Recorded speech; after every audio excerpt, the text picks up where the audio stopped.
எப்படியாவது ஏடிஎம்கேக்குள்ள ஒரு குலவரத்தை உண்டாக்கிடணும், ஏடிஎம்கே கூட்டணியை உடைச்சு விட்டுறணும் அப்படிங்கிறதுக்காகவே எல்லாம் தெரிஞ்சது போல பேசுறவர்கள் செய்யக்கூடிய தொடர் நெரேட்டிவோடைய விளைவு.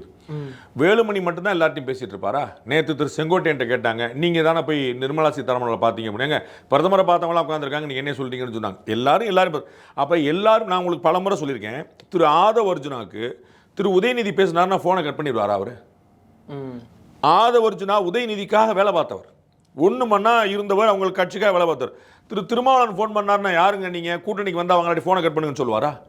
அப்போ நேற்று வரைக்கும் திருமாவளவனோட இருந்தவர் இன்னைக்கு வந்து வேற கூட்டணியில் உட்காந்துட்டு வேற கட்சியில் உட்காந்துருக்காருன்னா திருமாவளவன் ஃபோனை அட்டன் பண்ணாமல் இருந்துருவாரா? அப்போ எனக்கு ஒன்றும் புரியவே இல்லை. நான் உங்களுக்கு சொன்னேன், 20 பேராவது திருமதி சசிகலா அவருடைய ஆதரவாளர் இருக்கிறாங்கன்னு. அப்போ ஃபோன் பண்ணாங்கன்னா ஃபோனை வைங்க, சின்னம்மாவா என்னம்மா அப்படின்னு கேட்க மாட்டாங்கல்ல? சொல்லுங்கம்மான்னு கேட்பாங்கல்ல? அப்போ எப்படி உங்களுக்கு இது வந்து திரு வேலுமணி அவர்களுக்கு ஒரு துரோக பட்டம் கொடுப்பதற்கு திரு வேலுமணி அவர்கள் உள்ளடி வேலை பண்றார். அவர் தான் ஏக்நாத் சிண்டே, அவரை வச்சு தான் ஏடிஎம்கே காலி பண்ண, இதுதான் இவருடைய முயற்சி. இதற்கு முன்னாடி திரு செங்கோட்டையனை வச்சு தான் பண்ணாங்க. இப்போ திரு செங்கோட்டையன் அவர்கள் உள்ள வர்றாரு அப்படின்னோடனே டபக்குன்னு வந்து இப்போ அடுத்து வேலுமணி அவர்கள் போடுறாங்க.